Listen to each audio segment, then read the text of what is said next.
connectivity issues. Okay, so I believe now the recording is set. So let's see what we're going to cover today. Let's start first with our first demo, which is the one-step intra-mission transfer, okay, physical proximity. And we saw this during the presentation on day one. You have, of course, you're going to receive your cover page just like you have this one. And what you're going to basically learn here is to transfer stock from one storage location to another storage location. However, these two locations are linked to the same fund center. Okay, this transaction is specifically dedicated to this scenario, right? Transferring goods from one storage location to another, and these are both linked to the same fund center. In this case, what we're going to be doing is transferring paper, vaccines, and a computer from the 1104 storage location, Engineering Goma, from warehouse E04 to the storage location 1103 in Entebbe, Engineering 1. So basically, we're going from engineering to engineering, all right? Even though these are two, it looks like it's two different locations. These are connected. They have the same fund center. Okay, you remember during during the first day, we were talking about storage locations sharing the same fund centers. Okay, so this is one of those cases. Two storage locations sharing the same fund center, even though, as we see, it's two different warehouses. Okay, one in Goma and one in Entebbe. Right, again, everything works the same way as it has during the week. We have our users and the documents you're supposed to add. We have our reports, and you have the summary of the transactions. If you guys take a look at this screen right now, you'll realize that a lot of the things we're going to be doing today, we've already done, right? So we should become familiar already with the process of checking our stock, creating reservations, approving them, and then doing NIGO, of course, once again, to execute the goods transfer, and then basically our transactions in the warehouse, right? Display the transfer requirement, create the TO, confirm the TO, and so on. So the transactions are similar to what we've been performing at least yesterday and today. They're very similar. In this case, we're not going to be performing the updates of the equipment, mainly for time's sake. And in this particular case, we don't have the notification either. Now, I don't know if this is something that is done in the mission, if the notification is also part of these transactions. It hasn't been, as far as I'm aware, and also the job aids don't indicate that you need to, but they also don't indicate that you need to in the addition to stock or return to stock. So in this case, I will go on with the no need to create a notification, and we're basically just going to start with the reservation. But first, we're going to check our stock. Remember this long T code we were using yesterday, and we're going to do that basically to see what we have in one storage location versus the other, okay, following the data that we have in our cover page.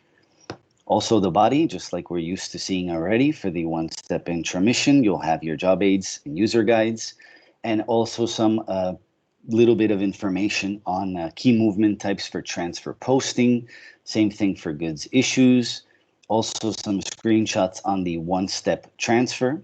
I think it really helps to visualize what we're trying to do here. If you guys take a look at this screenshot particularly, you'll see that we're talking about the same plant, plant 1. So basically, even though we're talking about Goma and Entebbe, we are still thinking of the same plant and the storage locations that we're transferring goods from one to another.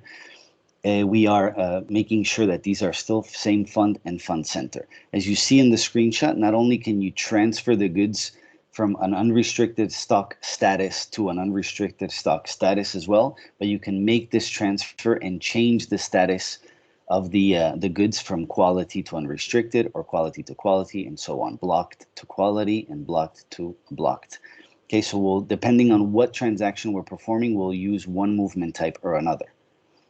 And the same thing for the two-step transfer posting, but this we'll cover later on. So let's not focus on this one for now. Let's just take a look at this for you guys to understand what we're doing. So we're basically grabbing the paper, the vaccines, and the computer, and we're transferring them to another storage location. So we have to, again, make the changes in inventory, and then we also have to make the changes in the warehouse. Okay, because not only are we taking these pieces of equipment or these materials out of inventory, but also out of warehouse and putting them into another warehouse, and also have to make sure that that is detailed in the inventory transactions as well. Okay, so let's get started with this. Again, we'll log into our training environment here. And in the meantime, while we log in, if there's anything you guys want to ask while I'm clicking here on SAPKey and login, now's the time to do so. Again, I'm not sure what transactions you'll be performing more. If it's the one-step, two-step, if it's an intramission transfer using the Incoterm, using UN vehicles to transport the goods, or an intermission transfer, maybe you'll be doing a bit of everything. So let's hopefully we can cover all those transactions here. If not, the exercises are detailed enough, I believe, that you guys will be able to do so on your own. Nonetheless, we'll be there to help you. So let's see first what environment we are using today. Okay, so in our cover page, we'll also see that we're using the T1E client 520. Very good. And I can even use my first user. And for the transaction, I'm using the inventory user for my first transaction. So I'm going to select that.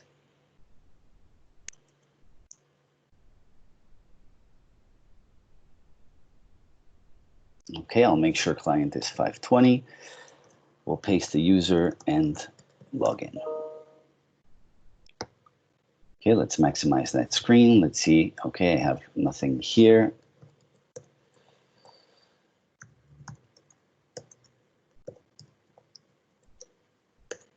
Okay, well, actually, you know what I'll do before I start? I want to get that sound out of the way.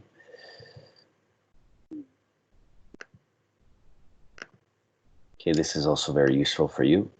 Just shame that you have to do it every single time.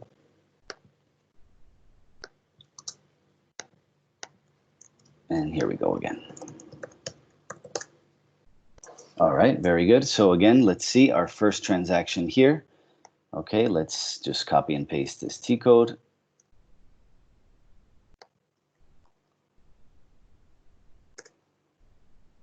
Oh my God, I'm having so much trouble with this T code.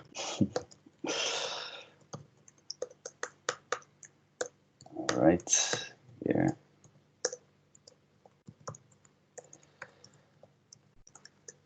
And here we go. Okay, so what are we doing here? What are we checking? Right, we want to make sure that we have not only enough materials in the storage location that we're transferring the goods from, but we want to also take a look at where we're transferring the goods to. All right, and well, you see in the exercise, in the body of the exercise, when we start the exercise here, we'll see that what we're trying to do is add all the materials that we're trying to transfer, that we're trying to look for in the system first. So it's also a good thing to practice now, that how to add a multiple selection of materials in our stock overview T code. So let's do that first. Let's add every single piece of material here. Now, if you guys realize, you can basically just add one material here or one material here, right? But if you guys that are new to this, select this option here for multiple selection, what you can do is you can add all the values one after the other here. So what I recommend, okay, and I'll do that again, clicking on the arrow here that is called multiple selection, you can always add exactly that, right? Multiple selections of data that you want to request, search, or insert before you execute a report. In this particular one, and I'll go back to my cover page, all you have to do is basically just copy and paste these materials right here. Okay, so you can do that one after the other. Paste each single one of these, the vaccine, the computer, and the paper. All right, so let's do that. And once we have that, all you have to do is just click on the button here. It says copy, but basically it's execute. And now, even though you only see one piece of material here, you see that the arrow now has a green box on the bottom. The other ones don't. That means that there's more data included. Okay, the multiple selection is active. So it is searching not only for the first one you see, but for the other two that are on there as well. And then here, what we're looking at is the plant, right? So we can actually add the plant here, in this case CD10, because that's the plant that we're going to be using. So we can always paste that right there. And the storage locations, if you see in the body of the exercise, when we're adding our storage locations, we say here, use the multiple selection option to indicate both the source and the destination location. So you can have a visibility of both locations and see what's inside each one of them. So we're going to use the multiple selection again to see 11 1104 and 1103. And then the requirement date, we're going to add today's date.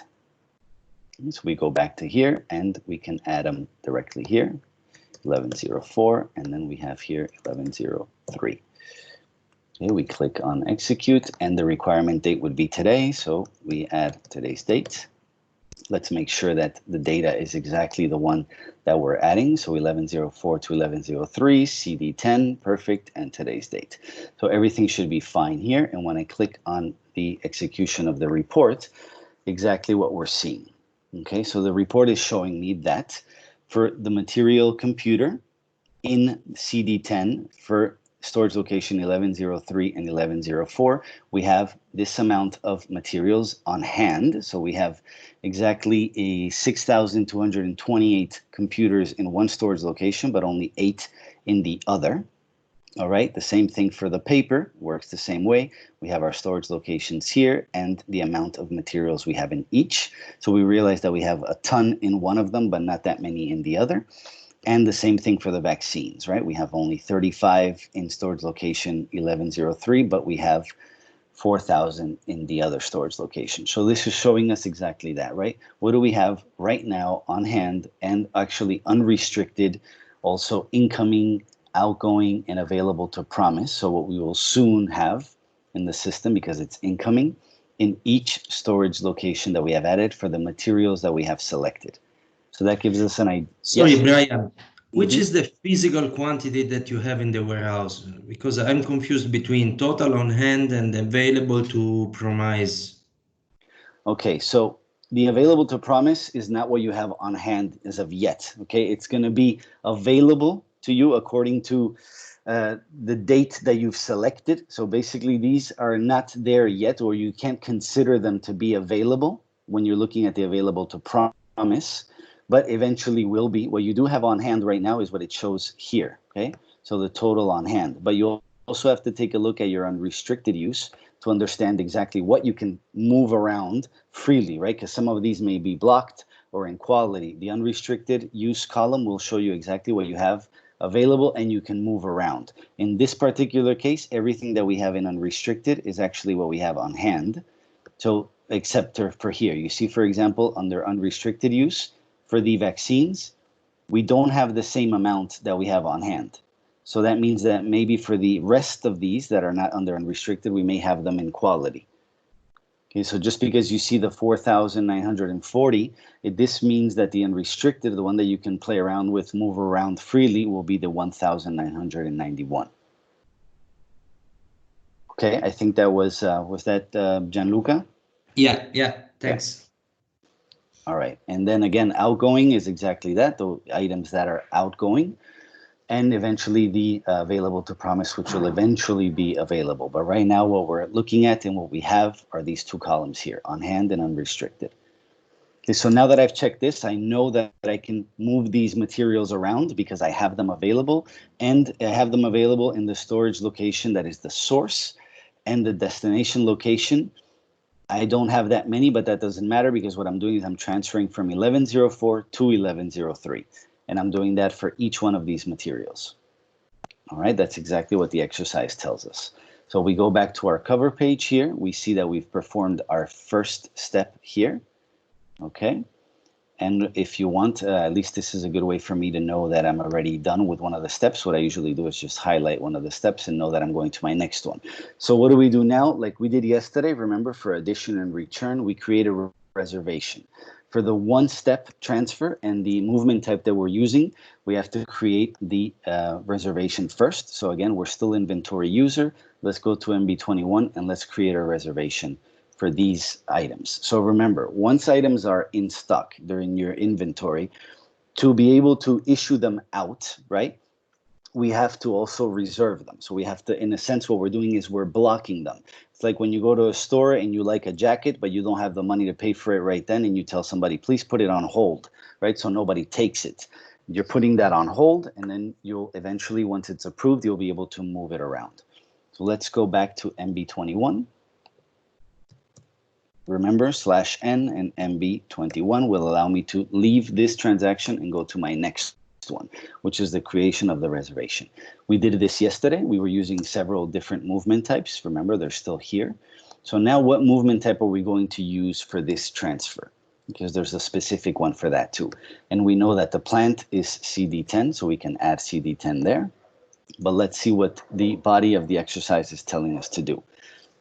So once we've checked our stock, we go to our creation of reservation, and we're going to select the option, okay, from storage location to storage location, and the movement type will be 311 in this particular case. Okay, so we go back to our transaction here and paste 311, or we can just type it in. When I click on enter, it should show me that exactly we're familiar with this already. So this process, the good thing about this is that we've been doing this for a couple of days, so it should be quite easy right now. We see our movement type 311, which means transfer within plant. All right, we have our goods recipient here too. We have the receiving storage location that we have to add here. Remember, the receiving one is 1104. And then the materials that we're going to transfer from. Okay, so from one location to this location. Okay, remember, we go to our cover page here and we see from the top section that what we're doing is we're transferring from engineering Goma 1104 to the destination location. So what I did is I wrote the wrong one in the destination. Okay, I have to change it for 1103. Our destination is 1103.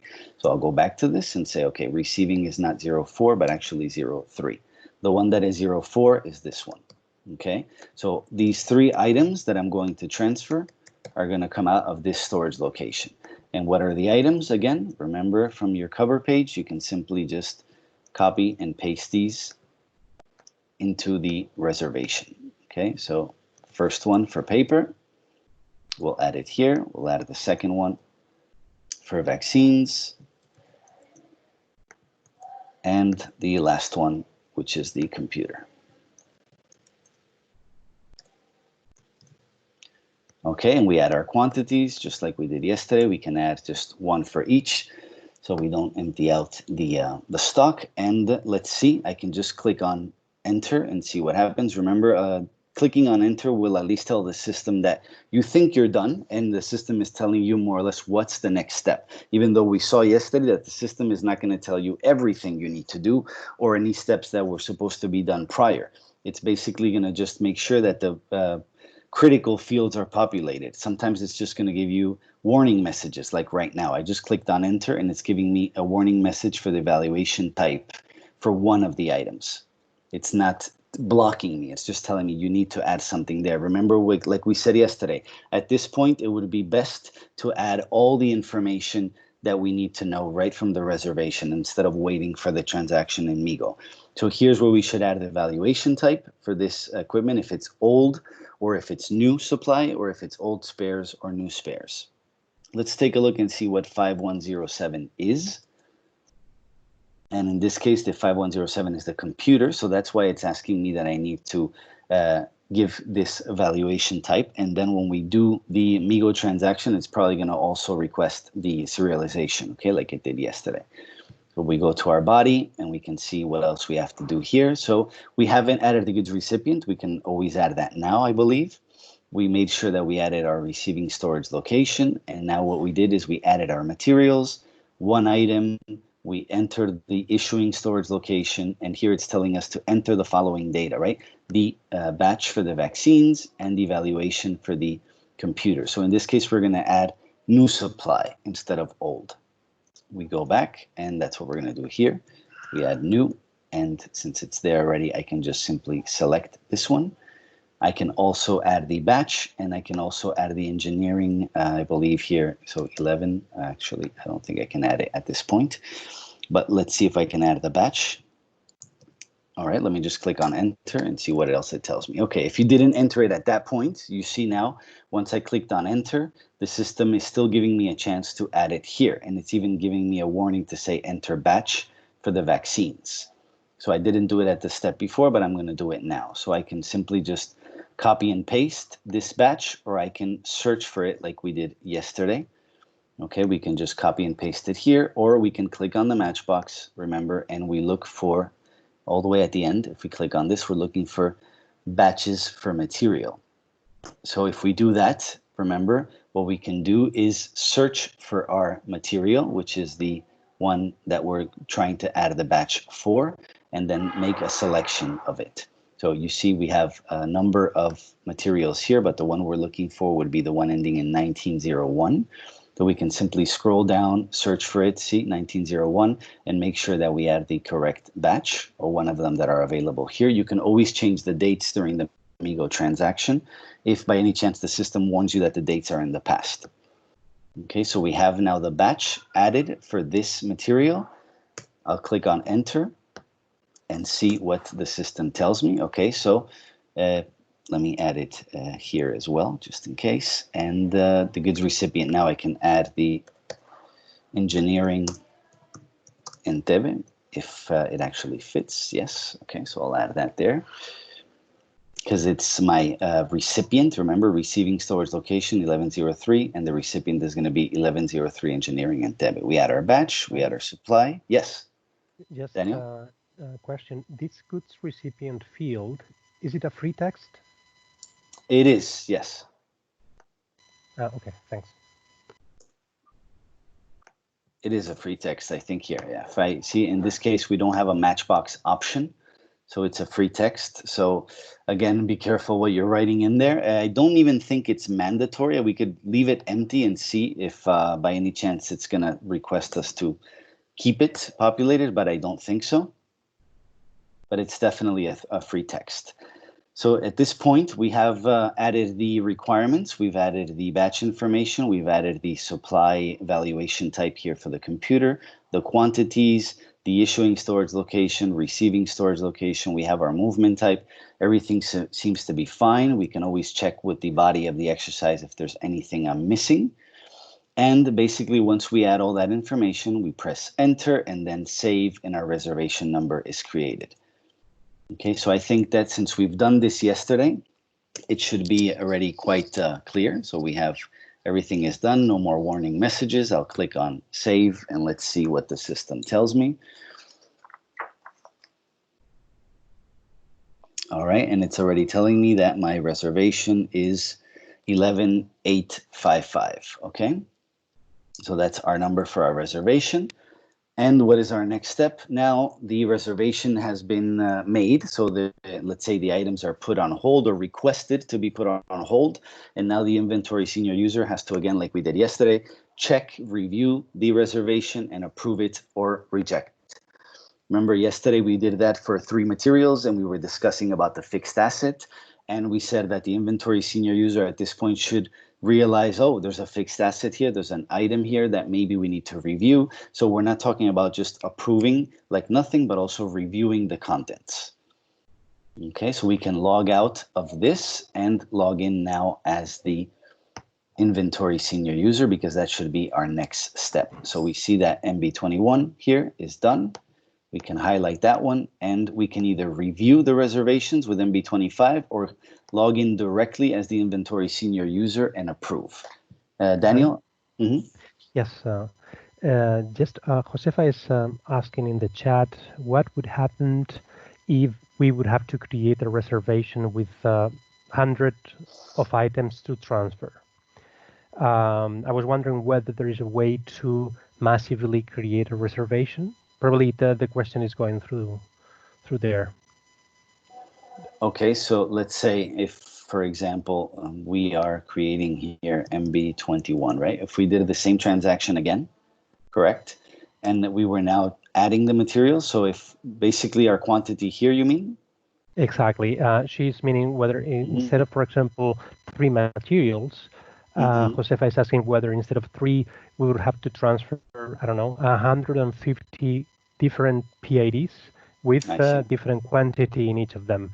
So I guess that she's asking for some sort of a massive batch of reservation creation. To the best of my knowledge, I don't recall having a T-code that will merge all the reservations in one shot, but I'm not 100% sure. Yeah, I see now what you mean. As far as I know, you have to manually key them in unless there is either a T code or an option to upload them. Because it's true, if I have to add 150 different types of material, it's going to take me a very long time. And if I could just upload an Excel or upload the information, it would be much easier. But as far as I know, no. Let's see if there's an option here. Maybe if I add the receiving storage location first, because it's telling me to do that. I see here an option for choose, but I don't think it has anything to do with that. No. I don't think so either. Maybe yes, in the reservation part. I don't know whether other create with reference. Yeah, we can elaborate over there, but I think Pietro is answering. 2 tips: if you have to raise a reservation for more than 17 line items, you can use an Excel spreadsheet and copy and pasted details per column. All PIDs in the material column and the quantity in the pertinent column and so on. So thank you, Pietro, for that. So yes, I guess that if it is more than 17 line items, you can use an Excel spreadsheet and copy and paste the details in the columns. So, okay, and this would work like the clipboard option. And what I mean with the clipboard option, if I go back here, if we were trying to, maybe with the other T code here, the ZLE, right? Just to show you guys the clipboard option, right? If I was trying to paste a number of things here, right, from an Excel, if I like copied a ton of lines and I basically clicked on this option here, upload from clipboard, all the lines would appear here. But in the reservation window, that's also possible. We can just copy and paste and it'll do it one line after the other. I'm not sure about that, but we can double check with Pietro how it's done, so we can so we don't buy, take too much time. But I will double check with him and then we will tell people. But thank you, Josefa, for your question. It was a definitely. Daniel, if hey, Pietro. Yes, sure. Just to add, the explanation maybe is not properly, complete.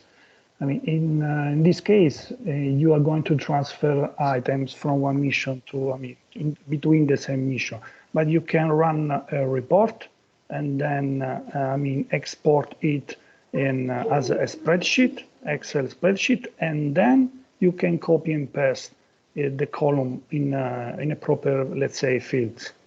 And after that, and if you fulfill already the 17 line items, you can create another page using the white square box on top on left side of the screen. If I can suggest this, it's only. Okay, so since we're doing that, just so that we know what we're all talking about, and won't spend much more time on that, but yeah, let's just take a quick look. So, all right, let me see if I'm pasting the wrong information here.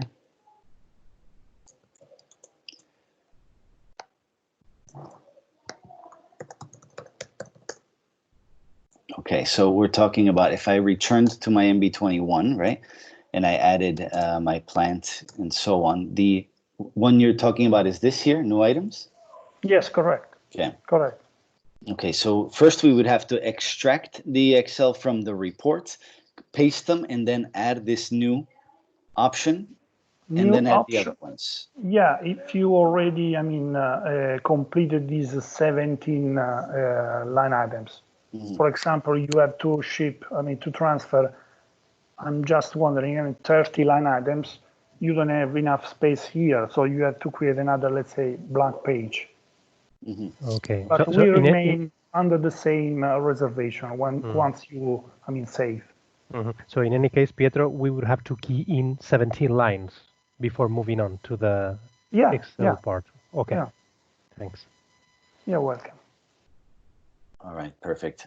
Okay, so let's move on to the, let's move on to the login as the inventory senior user at this point. And again, remember, now we're switching to the inventory senior user role and the password is different, right? It's 123. We saw that yesterday too. So always make sure that your client is the right one. We paste here and Umoja 123. Okay, seems like it's a brand new login here. And let's see, this is the moment of truth for us. We've had trouble with the approver here in the past where the reservations weren't showing. But if you guys remember, once we log in as the inventory senior user, we have an inbox right at the top here for SAP. And that's what we would select to be able to view if there are any pending transactions, right? If there's anything else we need to approve, whether it's a reservation or anything else. So in this case, yeah, perfect. We clicked on our inbox and I see that we have the 3 material reservations that are waiting approval. Remember, yesterday we had also the same situation, 3 different lines, even though it's 1 reservation. It's 3 different lines, and the reservation is 11855, 1 per each line item. So again, the idea is that we should run the T code as explained in the cover page. We should run our T code MB25. We should view the reservations there first, and maybe take a look and see if these are okay to approve. Now, I'm going to skip this step because we've seen it already. We're basically running the report MB25 to view the list of reservations. Remember those that had the X on the M to see if they were approved or not. So I just went directly to this step here to look at my inbox and approve the reservations that are there. Okay, so we can consider these 2 options as complete. I'm going to go back now to Citrix and start approving line item by line item. Okay, the same thing here, approve, and the last one approved as well. And that what this will do is add the X under the checkbox for M for movement allowed. And if I pull the report MB25, I would now see this reservation as approved. Okay, and this is the only action so far that we're performing by the inventory senior user. Now we would log back in as the inventory user to perform our Migo transaction, okay? And what we're doing here with this Migo transaction is executing the goods transfer. So we're saying that we want to execute a goods issue from this storage location. We're telling inventory, right? We're talking about the inventory structural elements here. We're selecting items that have been reserved and approved, and now we want to goods issue them out, okay? And that's going to create our already well-known transfer requirement. Okay, so let's log in as the inventory user once again.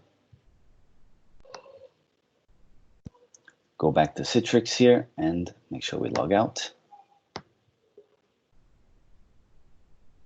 Okay, I hope everyone is following so far. There's really been nothing new that we haven't seen already as of yet.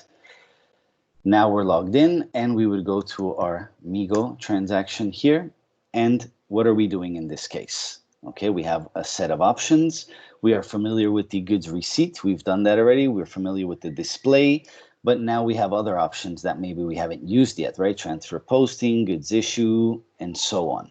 So let's see, according to the body of our exercise, what is it that we have to do at this point? The reservation was approved, and now we're executing the goods transfer. Okay, so we see that we have a list of options here. We're logging in as inventory user. We did the Migo transaction and we're selecting from the dropdown transfer posting and reservation.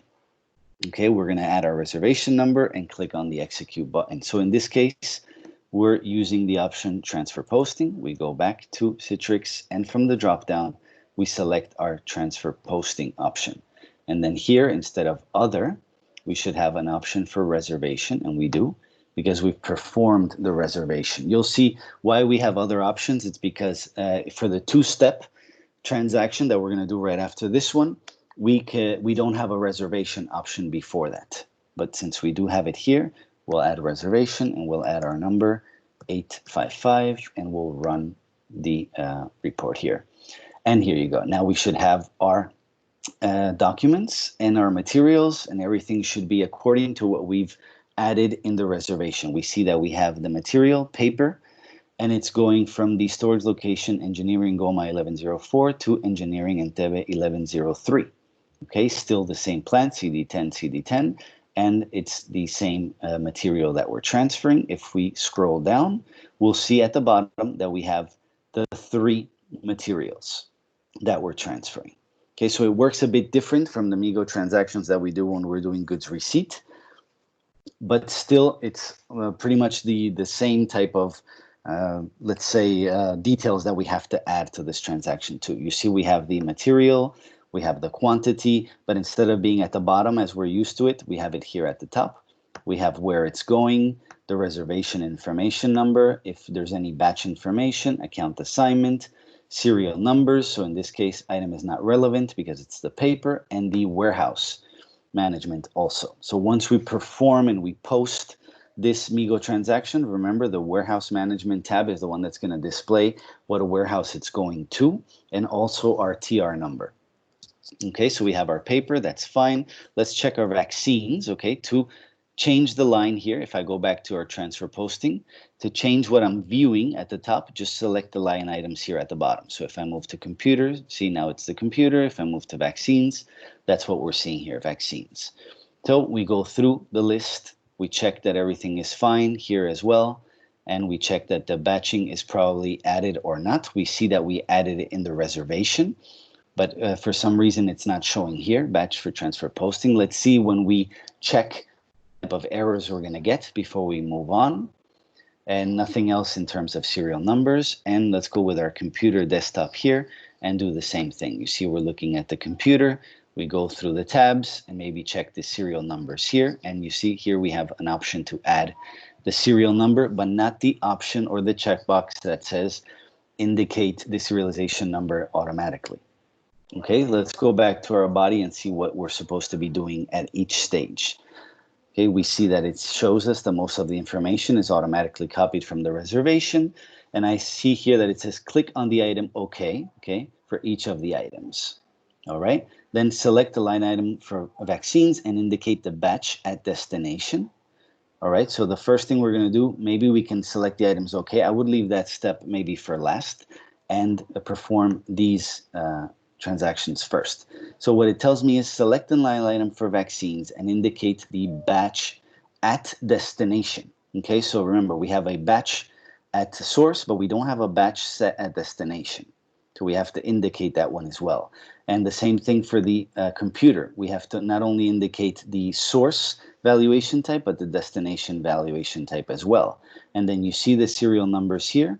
Select line item for material computer, click on serial numbers tab and click on the find button to select one of these serial numbers for the computer.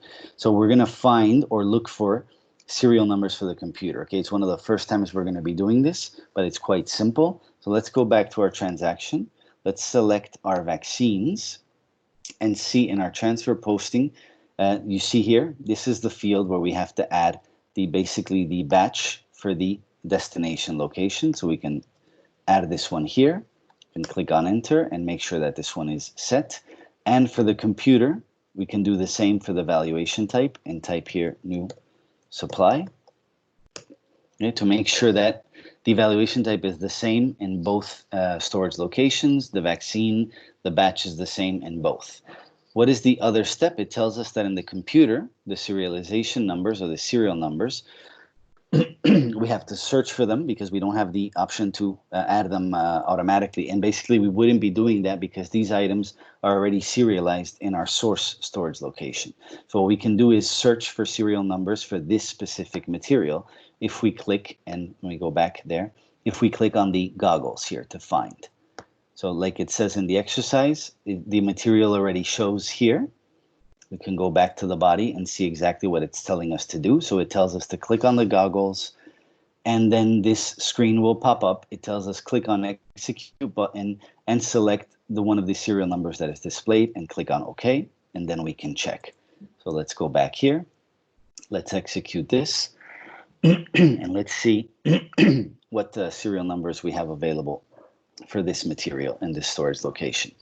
So we have quite a number of them. As you see, the scroll button here is quite small. So we can select a serialization number here, click on choose, and that'll provide us a serial number for this computer desktop. All right, once we have done that, then we can proceed to select the checkbox here to say that all items are okay, and then maybe click on our check button to see if everything that we've done and the entries we've performed are correct. Okay, so it says only the warning message that the batch has already been posted in stock. Okay, so it's only a warning message here. Everything else seems to be fine, and we would be ready to post. Okay, if we want to even take a look at the vaccine line first, we can see that there's really no information to add in terms of dates, if I'm not mistaken here. It's just the batch information, so we have just a number, but not the dates. Remember, in other Migo transactions, it asks you to add the dates. In this particular case, it doesn't, so we're good to go, and we could post. And once we post this transaction, we should have a material document number that we're already used to receiving from posting the transactions in Migo. We just take note of that material number, and we are good to start processing the other steps that are missing, which are the transfer requirement. But in this case, instead of the transfer requirement to put away in our warehouse, what we're asking is a transfer requirement to pick. So this is the first time we're picking instead of putting away. What that means, picking, is taking out of warehouse because we're issuing goods, versus put away, which is something that is incoming. Okay, so there's 10 minutes left for the hour. At this point, any questions or remarks? And then maybe we can take a quick break. Hi, Brian. Nope. I don't see, besides the last intervention from Josefa and Pietro on the reservation, on the massive upload of materials in the reservation, we don't have any comment or question in the chat. Over to you. Okay, thank you, Daniel. So just a quick reminder, since we already posted and we have a material document, remember we can always display this material document. I always suggest we do this. Okay, remember, display and material document. The last material document generated will automatically pop up here, which is 32547. We execute this, and we will have, again, all the transactions we've performed in this last Migo transaction where we got our material document. Remember the warehouse management tab here? That's very important for you to understand what warehouse we're going to be picking from, or in what warehouse we're going to be adding to. Okay, in this particular case, it says that our warehouse here is Monusco Goma. So basically, this is the warehouse we're going to be selecting and using to perform the picking. You'll see when we run the T-code right now for the transfer requirements, we're going to have to add a warehouse number. Now, I know this was one of the issues for also physical verification as well as virtual physical verification, physical goods receipt and virtual goods receipt, that the warehouse number, right, maybe not in the cover page, but you guys can find it in the Migo transaction by displaying your material document. Okay, I've made sure in the additions that I've done to the exercises that I've added the warehouse number there for you to, make it more easy for you to find it and perform the transaction. But in this case, always remember, display material document, warehouse management tab, and your warehouse is there. Okay, and your TR number is there as well. So I recommend at this point you should take note of your transfer requirement for your exercise, for you to not be lost when you're performing your exercise, and even the warehouse number that you're picking the goods from. Okay, so it's 10:55. Maybe it's a good time for the break before we start performing the other steps. Okay, so we'll be back at 11, if that's okay with everyone. Okay.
All right, everyone. So 5 minutes are up. I know it's right on the minute, but there's a lot to cover. Luis, I see you added a comment to the chat. I don't know if you're there and can hear me now. Just so I can understand the comment. Luis, are you there?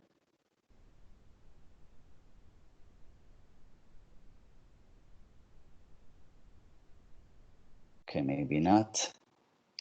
If I understand correctly, the last comment you made in the chat is suggesting it may help to have the materials while we go through the session to map the presentation with the guide. I think if I understand correctly, it's to have the exercises prior, right, to the session so you guys can follow. And this is something we've done in the past. It was an option that we used to go with, but we realized that then we have some people performing the exercise at the same time, being 3 or 4 steps ahead, 3 or 4 steps behind, asking questions and even getting more lost as we went through the demo. So we've always decided that it's better for us to just go through the demo first, go through the explanation step by step, and then you guys take your time to do it. I understand what you mean. For some people, it may be helpful, but I think for the group in general, having it in front and having people asking questions of steps that are, maybe 3 steps ahead is not that efficient for us. We usually choose this route because it's much easier in terms of delivery. I don't know if you're there and you heard me, but for anyone else who's there, I'm also going to make sure I add it to the chat. Oh, okay, thanks, Luis. That's the idea. So sorry, I know for some it's going to be very helpful to have it, but it's never really worked out for us in terms of delivery of training. Some people start. I agree with your telling because of the tempo of the class, and it's not easy when you have almost 50 people involved and different kind of audiences. But I was looking to the ones that you were doing, and as I have 2 screens, it could help for me. But I mean, it's good how you are doing that, so I don't want to override anything. Okay. All right, no problem. Thanks, Luis. I know usually when we're there in person, we usually do the same, right? We do a demo, we go through the transaction, and then you guys do the exercise. But of course, we're there. You have 2, 3, 4 hours to do the exercise with us. Sometimes we jump back, do a demo, and repeat a process, so it's a lot more helpful. Here, I know the time is very constrained, and we're doing what we can to be able to teach you this and also have you practice it in your own time. But thanks for that comment. Okay, I think we can move on with the presentation then. I'll go back to where we left off. Again, we finished our Migo transaction. So at this point, we've created a sort of an order in the system that says there is a requirement for picking of goods from a specific warehouse, right? So the senior user can now run the T code that we see here, LB10, and understand for the warehouse E04, which is the one linked to the source warehouse, right, the engineering Goma, to see what transfer requirements we have. So we should be able to run LB10 and see that we have a transfer requirement 3000, right? The number was 3000. So we can do that, log in as the warehouse senior user at this point. And I think these steps may be quite clear for the majority now, but nonetheless, we'll run through these and then we'll jump into our 2-step transfer and perform basically almost the same steps, just minor differences. Okay, so as the inventory senior user, once again, I run LB10. So why is it important to have your warehouse number right here? We need to know which one it is. As you see, it's not CD10 because it doesn't fit. It's only a 3-letter word. So in this case, which one is the one that we're looking for? It's the E04. Remember, go to Migo, display material document, and you can see it under the warehouse management tab. And here we can also add our source storage type and destination storage type. So we can even add it from the checkbox if we want to select and say, okay, we know which ones we want to add it to right now, or we want to take it from, or we can just simply run with the warehouse number itself. We make sure that we're selecting open status instead of completed, and let's see what it returns to us. Okay, we have a long list of transfer requirements. We're already familiar with these. We can even tamper and use the filter option to search for our numbers, even order them in descending or ascending order. if we know which ones were the first ones we did versus the last ones we did. So in this sense, our transfer requirement was the 3000 transfer requirement. We have one here for 3000. Okay, movement type 311, which is the one we were using, and we have 3 items, so we know this is it. The destination is going to be 921, so that's pretty much telling the warehouse when we start doing the picking where the destination is supposed to be. Okay, so we have our number here. We know that that's the case. Remember, you can TO in foreground, which means that you can process the transfer requirement directly from this T code instead of jumping back into the next one, which is the LT06. We can also, again, look for our bins where we want to transfer the goods to. Remember, we did this yesterday too, but we can skip this today. Remember that we were using LX2 to see where we would usually put these materials away in, right? If we want to put vaccines in one specific bin, computer in another, and the paper in another, we can do that too. Or then if we just want to skip to LT06, we can get out of this T code and perform the transaction with LT06. In this case, what we can do is just select the TR and right from here, go to TO and foreground. Remember, it takes us to the same exact screen we were used to seeing if we did the LT06. We know we have a movement type here, the destination storage type for transfer, and we can generate the TO item. Okay, and it's processed, right? So we had it in the active work list, and now it's processed because I generated the TO item.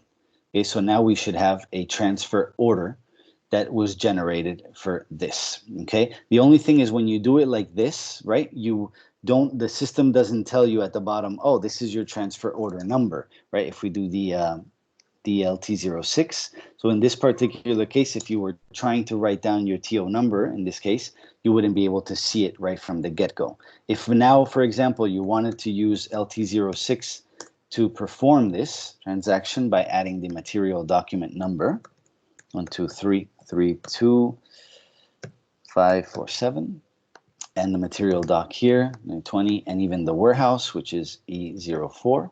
If we ran that, in this case, it still shows here at the active work list. Okay, so I guess we didn't confirm it in that sense. Let's go back and see where we are at this stage. We're here, okay? So we're creating the TO for picking, LT06. We have our items here too, and I'm generating the TO. So it seems that what I did in the transaction before didn't exactly go through. So let's do it through here, and let's save our transaction and get our TO number.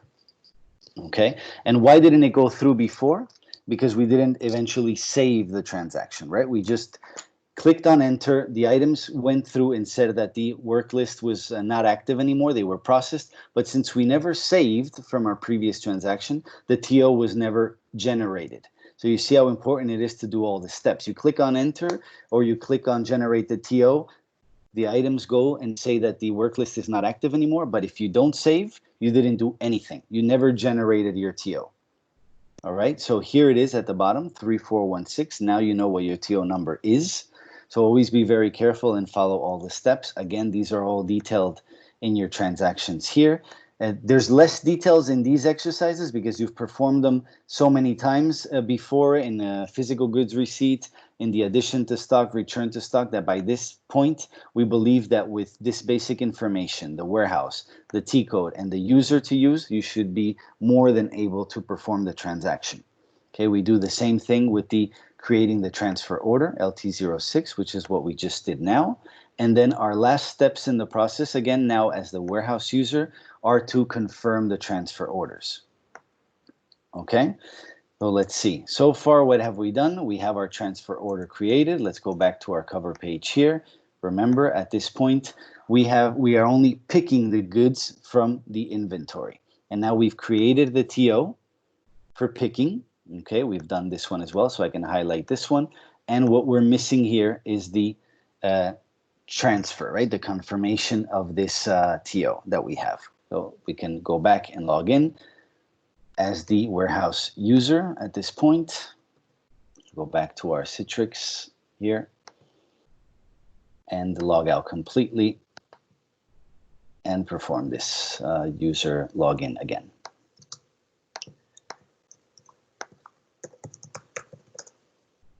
Okay, here we are. So what T-code do I have to use now at this point? If I've already performed the other transaction, LT06, I'm doing now LT23 to see my list of transactions, so LT23. And now as the warehouse user, I'm checking to see if there's any orders for me to do something in the warehouse. I'm writing my warehouse E04. I can also write it in caps, E04. And I can even write down my transfer order, or I can simply just execute it like this. In this case, if I know my transfer order, I can write down 3416 and execute it, and then I will only see what's there. Okay, so in this particular case, I'm only seeing 2 items here. Let me see why, right? In this case, I only have I believe the computer and the paper. So something is going on with the vaccines, right? At this point, I can go back and check if I want to see the transfer requirements, if maybe I missed a step, or if something has happened with the vaccines, if maybe they're blocked by any reason. But right now here in my transfer order, if you see, I only have 2 items instead of the 3 that I was supposed to have. So something is happening with the vaccines in the background. We can check that. I think even with the same user that I have now, I could go back and even check to see what has happened maybe with the TO. I can go back to my LT06 maybe with this user and see if there's anything that was missing.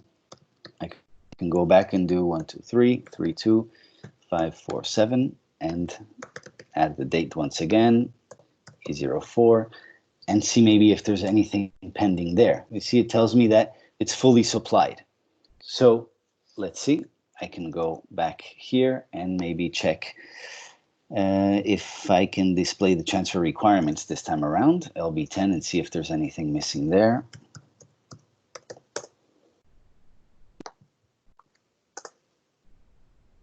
Okay, let's order these in ascending order.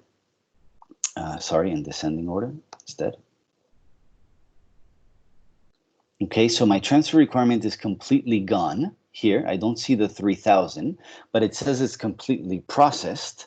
But then when I look at my TO as the warehouse user, I'm only told that there's only 2 items to transfer.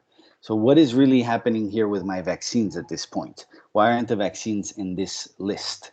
And maybe this question can go out there to those who are performing these transactions usually. So there's really no news for the warehouse user to know what's happening with the vaccines. He or she is oblivious that there were actually 3 items to transfer. Right now, there's only a transfer order for 2. So what may have happened to the vaccines at this particular case? I can even take out the order here and just run it without the order and see.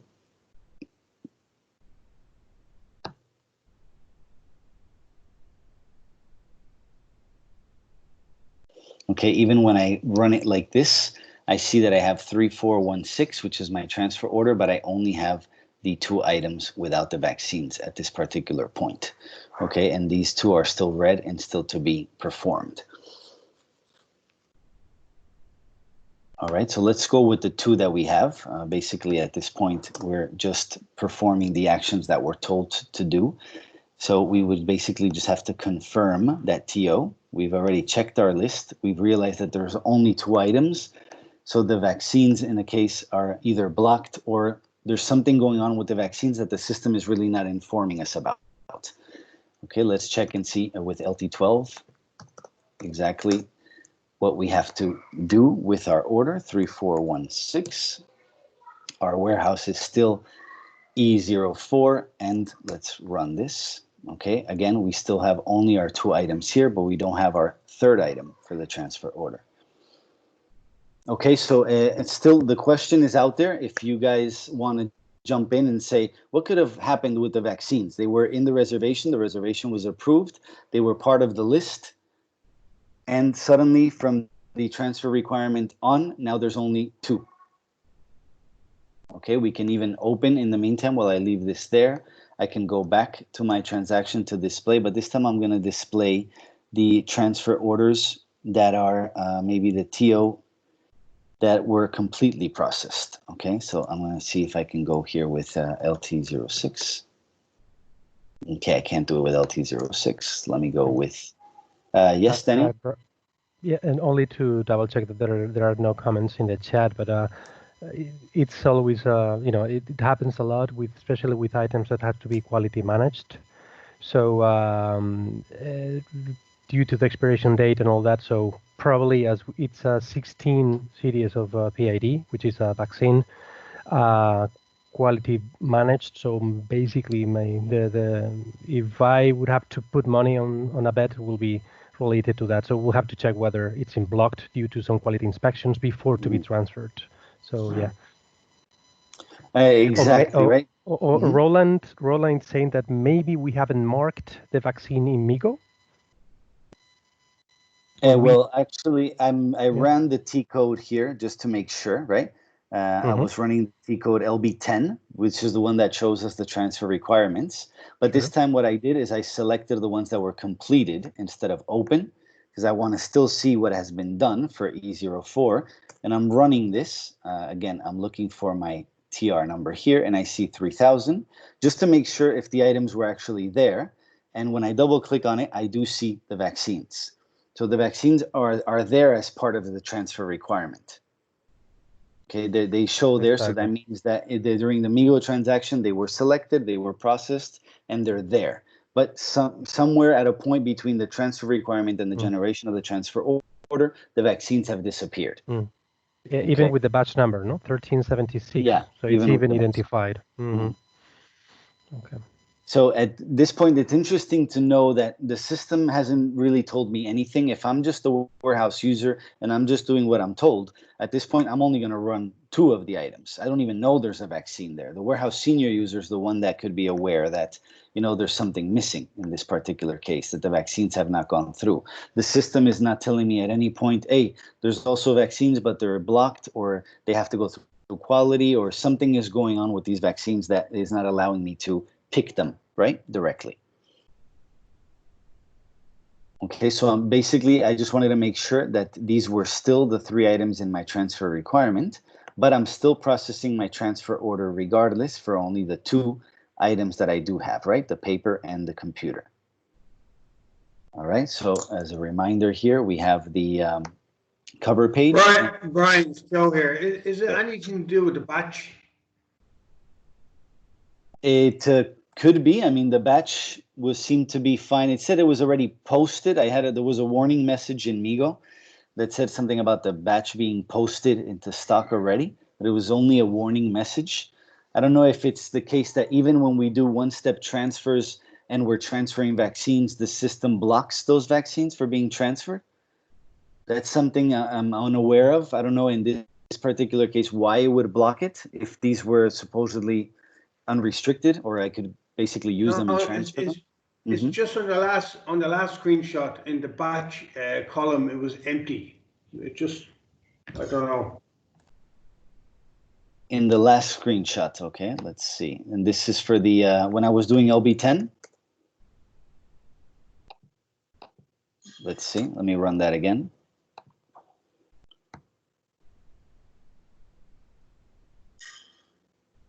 In this last screenshot, because I do see the batch here. And checking to see if there's maybe a warning message on this one.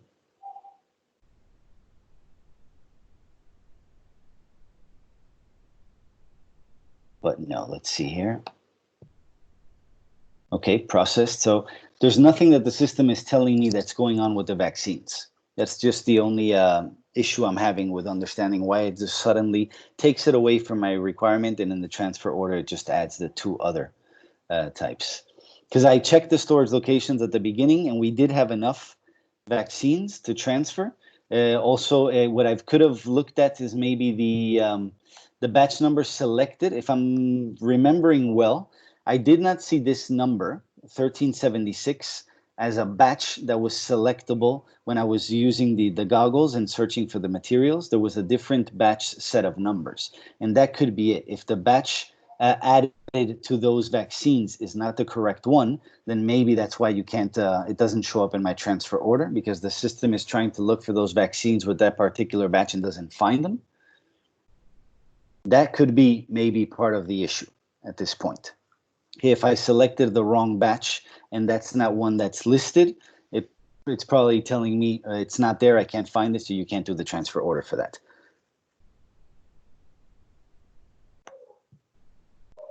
Okay, nonetheless, I'm going to keep running with the ones that I do have, okay, because the process is still ongoing, even though if just for these 2 items. And we're just going to finish up with the last transactions that we have here, which we're familiar with, but we're not familiar with the last part, right? Remember, now we're doing picking, but then we have to do put away. We have to put these away as well in the receiving storage location. So we're just going to go with the 2 materials that we have, and we're going to take a look at the batch that I added to the vaccines and maybe if that's the issue there. Okay, so I'm selecting this one, and I'm going to make sure that that's my last step here for the picking option, LT12. I'll go here and make sure that these 2 are selected, and all we have to do now is confirm internally. They're confirmed, and remember that we have to save to make sure that we've confirmed this transaction too. So now the TO is confirmed, the transfer order is also confirmed, and these 2 items are picked from the warehouse. So now what would be left to do, as you guys can see here, is that we would have to now do the TO for put away. All right, we have to make sure that we do that here. And also, if you guys see that I added twice the LX2 T code, basically 1 for selecting the bin that we're going to pick the goods from, and 2 to make sure that we understand which ones we're putting it away into. All right, so let's continue with the exercise here, and let's go with our next step, LT06. So now we are the receiving, the warehouse senior user in the receiving location, and we're going to perform the same steps now using the same T codes, but this time from the other side, right, from the receiving location. If you guys go through your exercise, the same thing. It tells you at this point after to confirm the transfer order for put away. Okay, so we can run that directly. It tells you here, run LT12 and confirm the transfer order for put away, but this time around, if you realize the warehouse is different. Okay, so here we go. Let's go back here and make sure that we log out and perform the same transaction, but now from the other side.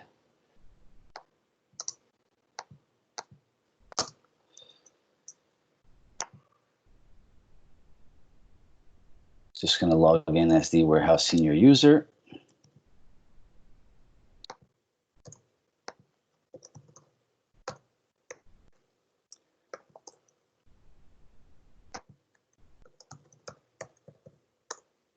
Okay, see, even we have issues when logging in here.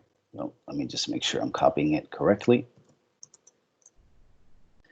If that happens, I always recommend just starting from scratch, okay, not continuing with the error, okay, or to at least to avoid it. Also, sometimes make sure that you don't have the caps lock on, and then you don't block your account, okay? So if in this particular case, since we have one transfer requirement for the, and we're using the same user, so this could happen to you too, okay? We're using the same user here. If you guys take a look, the same user for the warehouse senior user for both warehouses, okay? The sending and the receiving. So what's gonna happen to you if you practice your exercise is that if you log in as this warehouse senior user for the sending warehouse, you're going to realize you have a transfer requirement number, which was the 3001.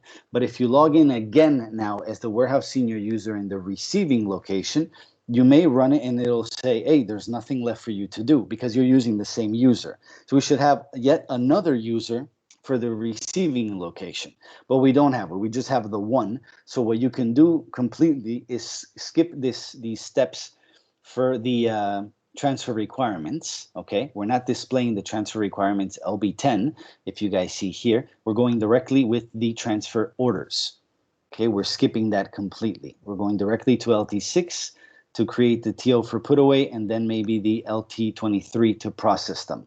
Okay, the LT12 to process them, sorry. Okay, so that's also something to keep in mind. We're using the same user, so if you go back now and try to do LB10 from the receiving side, you may not see anything. Okay, so let's go and make sure we'll do, I'll show it here on the screen at the same time. So if I do LT06 and I'm processing this again, right? If I was trying to do the steps again, 3, 2, 5, 4, 7, and I did the 2020 as we did before, and this time I'm going to write the different warehouse, right? So if you go to your cover page, remember that you have two different warehouses, one for source, one for destination, E03. In this case, I'm going to write here E03 instead of the E04 that I've been using so far. And you see, if I do change the warehouse at this point for generating the TO, I still have my active work list. But in this particular case, I have the 3 items, and I don't see the vaccines once again are present here in this transfer order. Right? That's a bit strange. So they're present here, but they were not present in the TO when I was picking them. Okay, and I don't have a chance to update my batch information here. Okay, so I can generate my TO, and this time around what we're doing is now the put away portion of the transaction instead of the picking portion. So remember, we're the receiving users now, and we are putting away the goods into our warehouse. So I can generate this TO item here, and now it's going to tell me exactly where I have to put these in, okay? Where we're transferring these goods to, right? So right now, create transfer order TR and generate the transfer order item. Let's see exactly what we're doing here. And you see from the destination, if you remember, if you click on the matchbox here, if we look at what 921 means, and we're selecting it, see, stock transfers. All right, there's something that is coming from a certain place and it's going to a certain place. As we've done so far, we've always selected the same destination location, and we've selected the type of bin here, Brian, training. You guys can create your own. I created this one just to make it easier for me to run these transactions. Okay, then we would go one by one as we've done so far and make sure that, okay, it doesn't exist in this particular case. Okay, so if I take it out and I just click on enter, the system either tells me, no, you need to find a bin. No destination storage bin is found for storage type 001. So maybe we have to add a different storage type. That's why it's important for you guys at this step, if we go to our cover page, to always look for the bin that you're either picking from or putting away to. Right? Because if not, this is going to happen. The system is going to tell you, listen, this doesn't exist. So you have to look for where you're putting things into. I heard a voice there in the background. I don't know if somebody wants to jump in. Yes, Brian. Maybe I was wondering whether if that bin that you created, Brian, it's 04 in the original warehouse. And maybe we, if we just go for LX02 with the destination warehouse, which is E03, maybe we will see which bin it's available for us to put in. Exactly, right? So that's why it's worth it to actually run this. I'm not running every step again because you see time is just running through and we're half hour almost done. So I don't want to run through all of these transactions, but you guys should, because this is a very important step, right? To understand where you're putting things away. So I'm running LX02 really quick, but now I'm adding the warehouse E03, which is my destination warehouse. And I'm just going to run this, okay, like we've done in the past, to understand exactly where I can put things away, what storage type I'm selecting, what storage bin I can select. All right, and what is available according to the materials that I have. So if I wanted to make sure that the materials that I'm adding are the correct ones, I can always use the multiple selection again, make sure that I copy and paste my materials here to make sure that these are the ones that are displayed. And it'll show me the bins that I can use for those particular materials in a specific location. Okay, so I'm just copying and pasting this here. And I'm running this. And let's see now if it gives me a result here. So you see the materials that I've added ending in 078101 for the vaccines and materials and so on, have their specific storage bins and also the sections where we can transfer these to. So if you take a look, you have nothing here that says Brian training. So that's why the system is telling me, listen, the bin doesn't even exist in this warehouse. So either you create it, which you can, okay, we could create a bin in this warehouse if we want to, or we can simply transfer it to one of those that is available. We can use, for example, this one. hold on, let me go back. This one ending in 203 for the computer. We can now look for the paper and say we can use a different one. Also, there's a 203 here, so maybe we want to use the same one. And then for the vaccines, we also have a 203. So we can use the same bin for each one of these items. And actually, what would be interesting is to put them in the bins that have the least amount of available stock, okay, if you want to really appreciate the change. So we have only one for the computer, we have only one for the paper, and we have only, I believe, one as well for the vaccines. So perfect. We can use still the section 001 for building A, but we have to make sure that we use the correct bin. If not, we're going to get that message again. Okay, you can even take note of that bin, SHL 01, 02, 03, and make sure that you're adding that bin now when we do the transfer. So if I minimize the screen, I go back to my screen before, so I can still keep 001, but now when I add the bin, I would have to write down the bin that I just checked using LX02. So if I do this, this should be correct and this should exist, and my material for paper should be okay to be transferred here. And if I click, it said okay. Now it moved to my next vaccine. Do you realize that the items have changed even though it shows me a red message here? That's because I haven't defined exactly where I'm transferring the vaccines to. Right now, if I wanted to, I could add this one. I could go back to my LX02 screen here and I can say, you know what, I want my vaccines in a different bin. I can add them to the 01 bin. So not necessarily does everything have to be transferred to the same place. But for the sake of the exercise, I'm just going to run it and add it to the same bin here. It's going to now take me to the computer desktop, and I'll do the same thing and add it here and say, okay, this is where I want to transfer this. Okay, so now we have 3 materials here that are processed. Again, until I click on save, we haven't done anything. All right, so I'm going to click on save, and you see now what we have is another transfer order. This one is 395. Remember, our transfer order for picking was 3416, but our transfer order for put away is now 395. Okay, so if we went back to our cover page, we realize that we have performed these 2 steps here. We have checked the bins and we have done the LT06. And now what we would have to do is perform the last few steps, okay, which is check my transfer orders that are open and confirm my transfer orders as the warehouse user. Okay, any questions so far? Maybe I have lost some of you in some of the back and forth. Maybe now is the time to ask the questions for those of you who are new to all of this.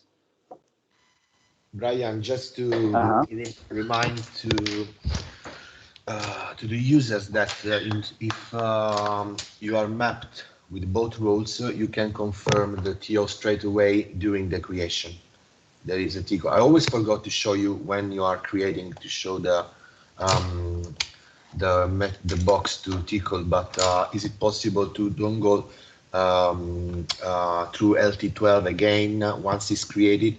And if you are mapped with both roles, you can confirm straight away. So you're telling me you can both roles from you mean warehouse user and senior user? Yeah, both. If you're mapped with both roles, once it's created, and you see that maybe we will have the chance next days if we have created a new TO, I will show you the little match to check in order to confirm straight away. Okay, perfect. All right, so maybe we can leave that for another session, because I think already today with the picking and the put away may be confusing. Any other remarks? It's been strange for me that the vaccines disappeared from my TO for picking, but then they were there in my TO for put away. That was a strange situation there, and I still don't understand why that happened, but they were there in my TO for put away, and now I will be able to put them away in the receiving location. Okay, remember we still have 2 steps to go, but any questions now before I perform those 2? Or if there's anything in the chat, also let me know. No, but things like I will, for Nico's request, I was planning to do in the write-off session next week.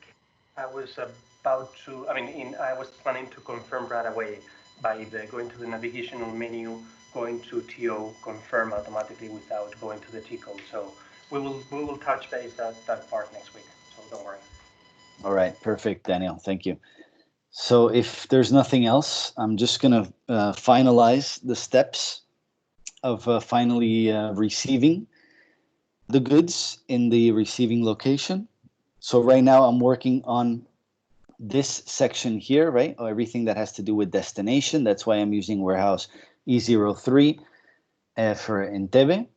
I'm just copied the warehouse user, and what I'm going to do now is my final log out and log in as the warehouse user to finalize the transfer order for put away in this case. Okay, let's just make sure. There you go. Okay, and what are my T codes to follow? Right now I would have to do LT23 and then LT12 if we're following the steps properly. The warehouse number is E03, and we're looking only for open TO items. We can even add our transfer order number here directly, which in this case was 395. And we should have exactly that. And look, see, in this particular case, we have our 3 items. Right, so still, it'll remain in my folder of X files of what happened the first time around. Maybe the system just took a bit longer to do so. Okay, we have here our 3 items this time around that we're processing. Okay, so the first thing we did, we checked our transfer order requirements. We have these 3 items as the warehouse user, and now I'm going to finalize this and go through with the final step. So what is our final step? Our final step is the LT12. Okay, let me just mark these and highlight these as well. LT12 here. And now perform the last step. And I can write my TO number here, 395, and the warehouse E03. And let's run that. Here are our 3 items. We confirm internally, and they'll go from the active work list to the confirmed tab. Okay, and there they are. Okay, it seems seamless, but it actually happened. RTO 395, and once I save, it's confirmed. All right, and that will be our last step in the process of put away. Right, that's our last step here. Now we could go back and check our stock with LX02 and see that we should have new materials in those bins. We can actually run that really quick and see that now the same bins that I was looking at before from the receiving point.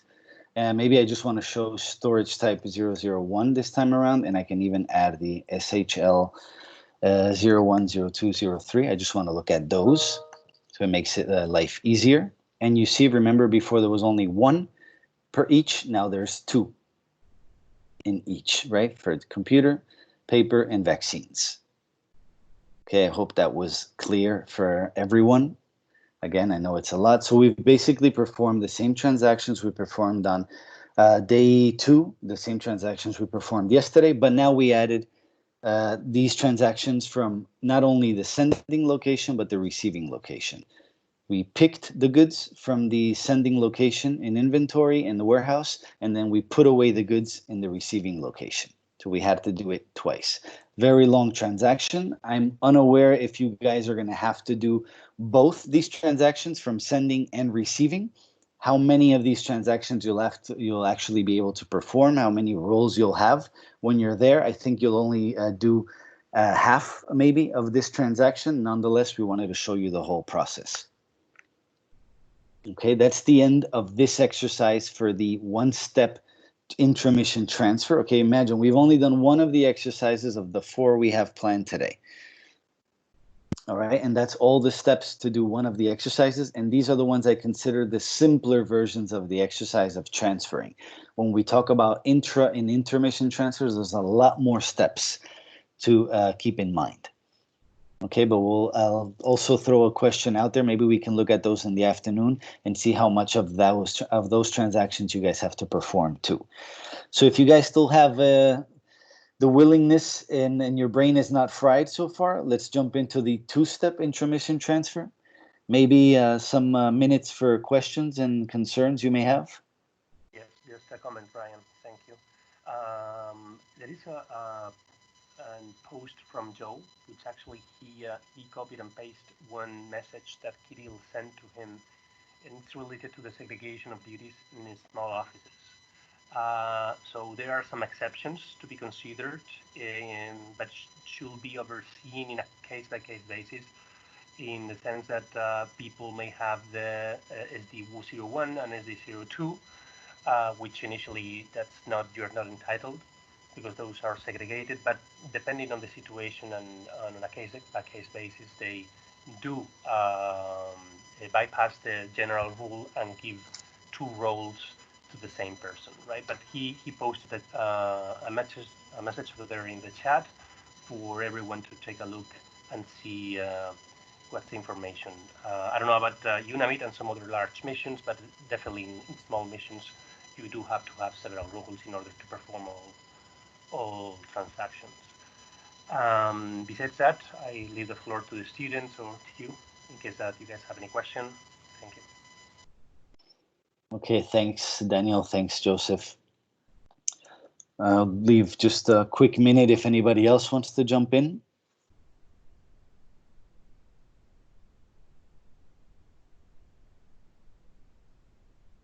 And if not, I'll just move on to our next exercise.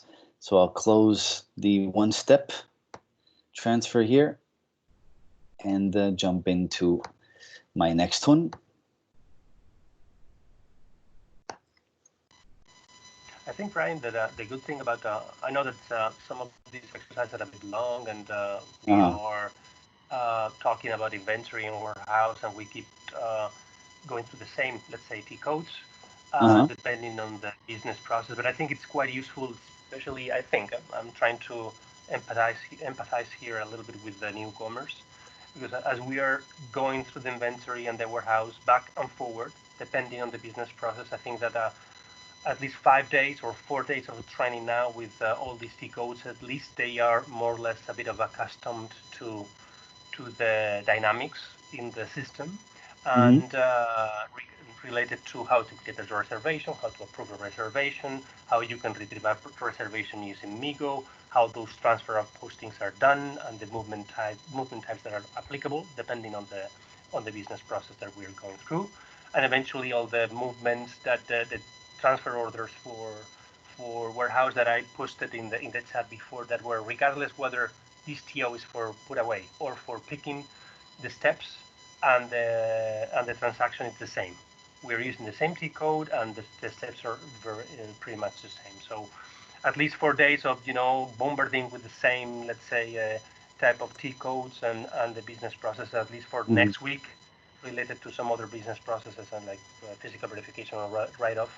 I think that it's good that we reinforce and we go through again to these codes. So I think it's important. I think it's useful, especially for newcomers. So over to you. Thanks, Daniel. Yes, I definitely agree. There's a very loud buzzing sound when you speak. Your voice is clear, but there's a buzzing sound there in the background, just so you know. Nothing you can do about it, but just so you're aware of it, okay? I'm just highlighting in the exercise, in the body of the exercise that I'm going to send to you guys this afternoon for the one step, I'm just highlighting the different warehouses, right? So depending on if you're doing the picking or the put away, you're using a different warehouse, okay? So it makes it easier for you guys to understand. I'm also adding the T code for the management of bins if you want to see where to put things away. They're there as well. And you see highlighted in yellow is the sending versus the receiving warehouse, which is highlighted in blue. I think these little details will definitely help. And of course, these are things that I realize as I'm doing the demo, and as you guys come back to us and write us emails, that some things may not be that clear. And that's why these exercises are really live documents that we're editing, and we're going to continue editing them throughout the entire training, so that when you get your post-training package, you have the most updated version of these exercises, and you can follow them easily. Okay, I can close this one now. I have my cover page for the two-step, and I'm just going to now display the body of the two-step transaction as well. Two-step intra-mission transfer. So again, we're performing a transfer of goods, right? But this is a bit different, because now in this case, we're still transferring stock from one storage location to another storage location, and they're both linked to the same fund and fund center. But in this case, we have 2 steps to perform. And why are there 2 steps to perform? Because, for example, if there's a need to transfer between 2 storage locations which are not co-located at a short distance, and that was the case for our first 1-step transfer. If there are physical proximity, we do the 1-step transfer. If there's not a physical proximity, I mean, there has to be a little more transfer of the goods from one place to another. It's going to take a little more time to do so. These can be tracked in the system with the execution of a 2-step transfer. So in a way, what we're doing, remember with virtual goods receipt, we were putting the items in a sort of a virtual storage location in the meantime, right, while the goods were still being transported to their final storage location destination. In this case, it works similar to that. We're just telling the system that these goods are not yet in final destination, but are already in the process of getting there. That's why it's important to keep in mind the main difference between the 1-step and the 2-step INTRA. Here with the 2-step, we're adding first a transitional area that the goods are going to be in until they arrive to final destination. For this particular case, no reservation can be created. You'll see if I even try to do it using the movement type for 2-step, the system is going to tell me that you can't. So if you realize, if I scroll down to the bottom summary of transactions, you realize that we have less steps than we had before. Okay, we're basically just checking the stock if we want to make sure that we know we have this stock in our storage locations. We're doing MIGO directly, okay, for the goods transfer. And then we're doing, again, our transfer requirements, LB10, LT06, LT12 for the picking. And then we're doing MIGO again, okay, to place in the storage location. We're receiving this from the receiving location and then performing the transactions in the warehouse to put away. So very similar to what we did before, just that this time around we have no reservations, but we have 2 MIGO transactions. Okay, 1 to issue the goods out of inventory and 1 to receive them. All right, and we also take a look at our users, the same type of users that we have. I even added here the inventory senior user, but in this case, we're not going to have an approval of the transaction, okay? So we're not even going to use the inventory senior user in our transactions, only the inventory user. We also have 3 materials. We also have 1 plant. And again, we're using the same storage locations that we used before. Okay, 1104 to 1103. So the data is practically identical to the one before, but there's a step in between, which is the 2 MIGO transactions. So I'm going to skip this part of checking stock because we already know we do have stock, and let's run directly through MIGO in this particular case, okay? So let's go in and log in as the inventory user. Go back to Citrix. Now I know it's Friday, guys, last day of the week, but today is probably going to be the toughest day in terms of the amount of transactions. Again, hopefully we can cover the majority of them, and if we can't, practice the exercises in your own time, and then just let us know what you're struggling with. And I hope that you guys are all following. Okay, so I'm going directly to MIGO in this transaction. If you guys take a look at your body of the exercise, right, again, we have all the information before. In this case, see, we're doing the 2-step transfer.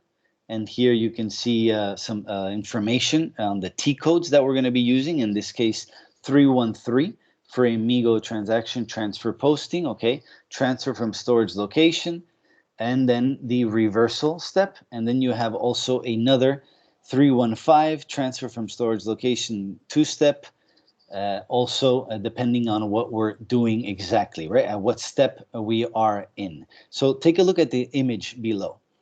If we're transferring one storage location to another storage location in the same plant, we have a transaction here, 313. For the transitional, let's say, area, we're saying that the transfer is occurring, but not yet received. Then we have once we receive it in the other storage location, we have another movement type 315, which is this one here, for receiving into the storage location, okay? One movement type to indicate that the goods are on their way, one movement type to indicate that we're receiving the goods. That's why we have two MiGo transactions in this particular scenario. One to indicate the goods are going and they're on their way, and one to indicate that they're already there. Let's start with our 313. And also in the body, if we move down, we'll see that your first transaction, besides the checking of the stock, is executing MiGo. And this time around, the drop-down options that we have are still going to be transfer posting, but since we don't have a reservation, we're going to select other instead. Okay, so I'm going to MiGo, and I'm going to select here transfer posting like we did before, but instead of reservation, okay, because we don't have a reservation number, we select other. And now we don't have anything else to add here. The movement type, for some reason, is telling me 344. Okay, of course, you have to add 313. And you click on enter, and it'll give you a message that you can skip, take a read through it, nothing really important in this particular case. We see that 313 is there, and there's a transfer to storage location. And we have, in this case, no items. There's nothing there, there's nothing added.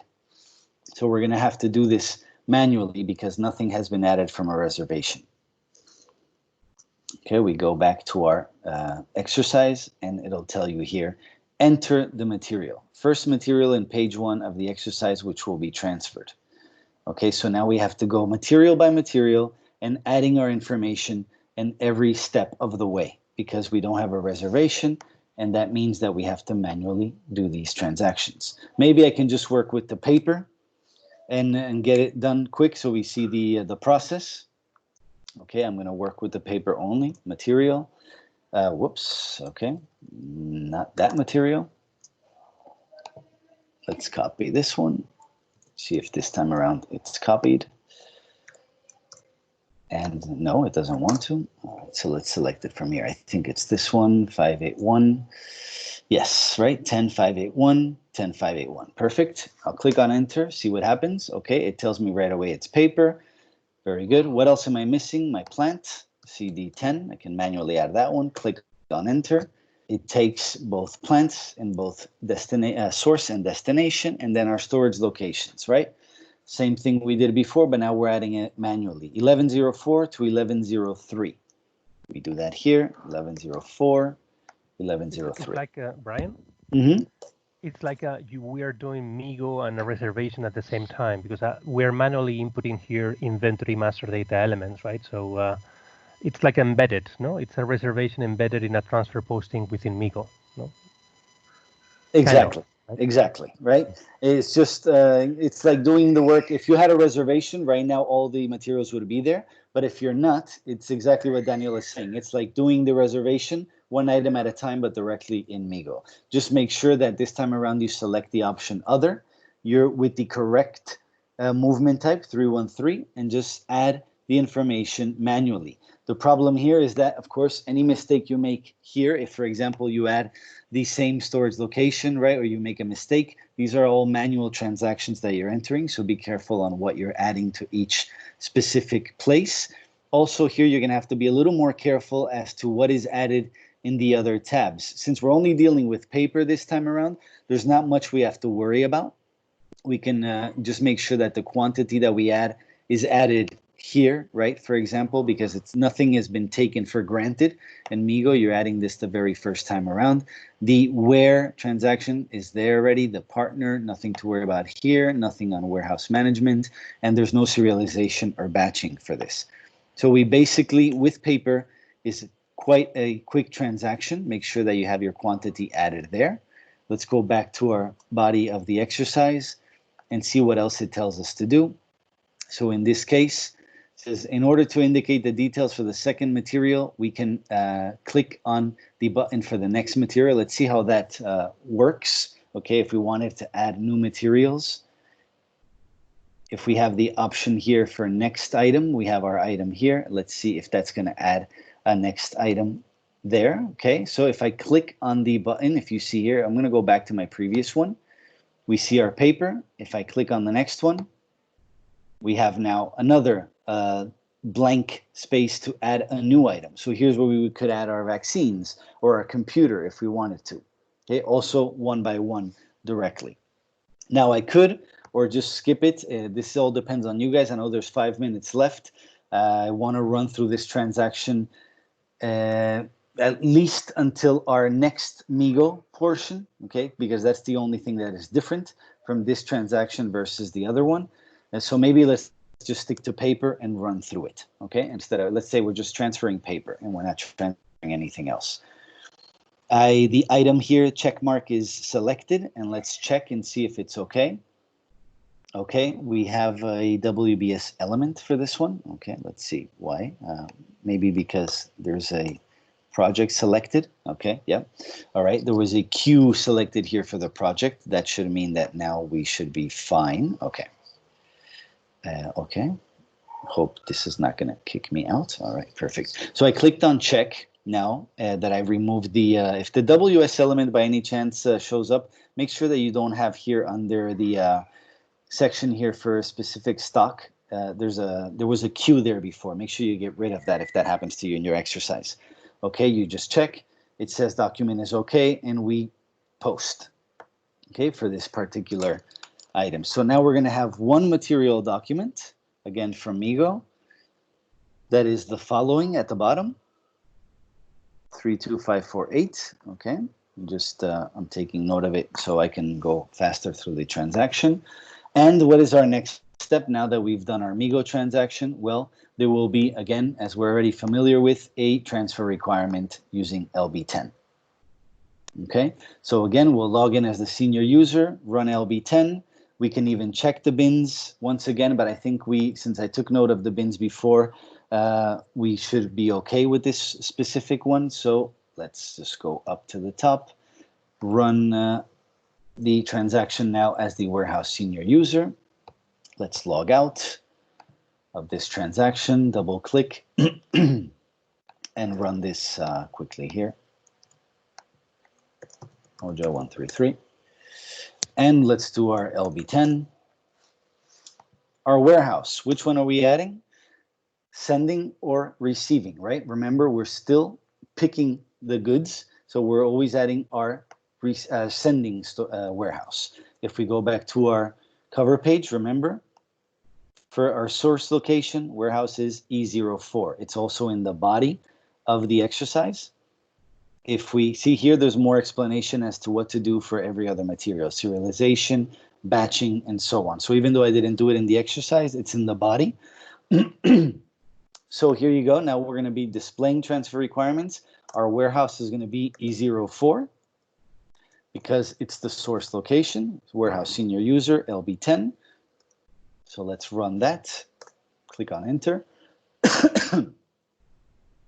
Sorry. Okay, let's add, okay.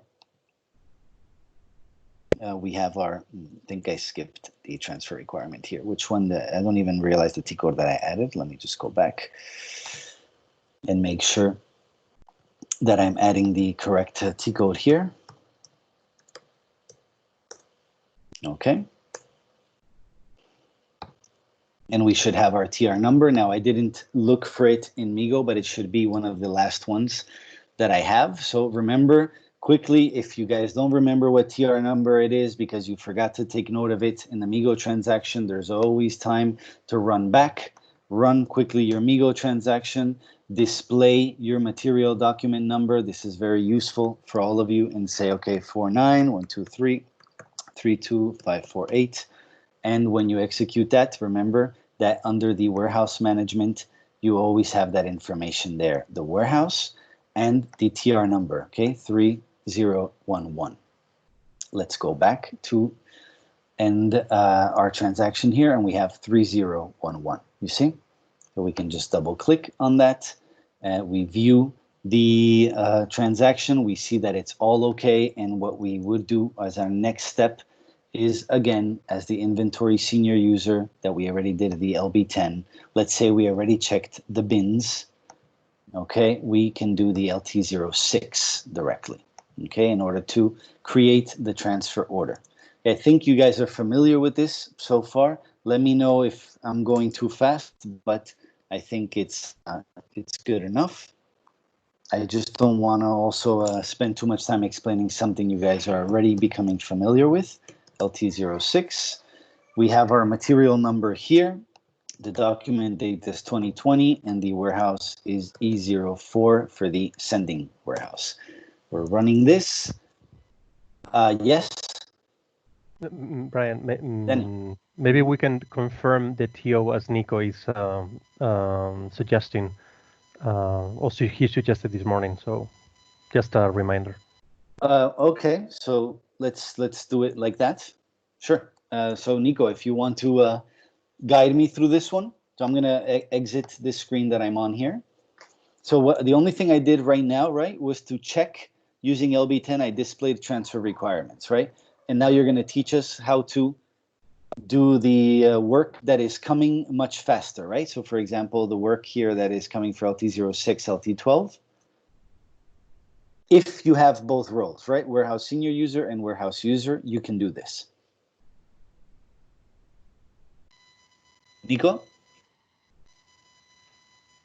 If not, we can do it. If in case that Nico left for a moment the training. Okay. So what is exactly the T code that Nico was talking about? So you create the transfer order like you always do. Okay. So I was going to LT06 before. Exactly. Yeah. Okay. Mm-hmm. So you create, and then it's at the moment of confirming, instead of inputting the other T code, you just retrieve it in the same page. I will let you know. Okay. So in this particular case, right, it's telling me to select, right, the bin from where I want to select it from. So again, we could always run the LX02. So it's from this stage on, correct? All right. So what I want to do just to make sure is to check the bins that we have available here. And maybe I can already write 001. I'm doing the same thing I've showed you guys before. I'm looking for the proper bins to get the material from. Okay, I'm gonna add here, I think this is no, that's the one for the computer. Let me just add the one for the paper. If I'm not mistaken, this is it.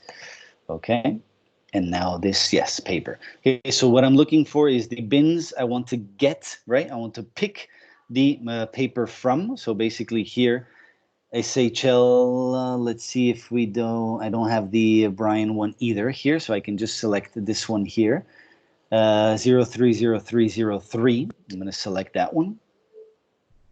This one, small, and add it here. 030303. Okay, check your entries. I'm going to say it's okay.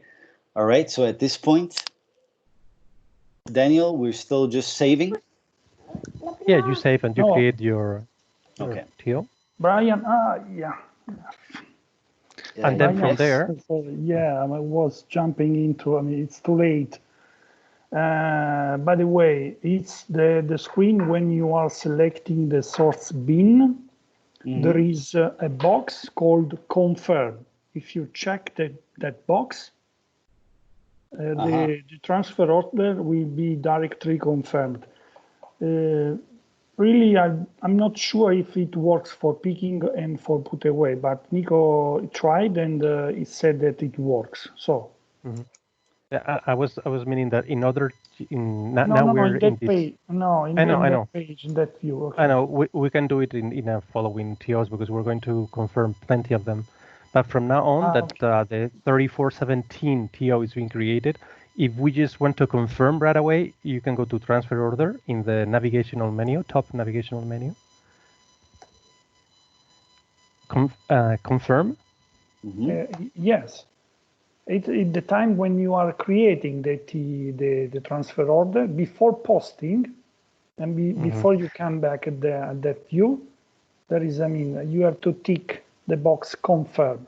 Yeah, we'll do that in the so we don't confuse. We'll in another confirm when we create another TO in another exercise. In this exercise, we'll do that.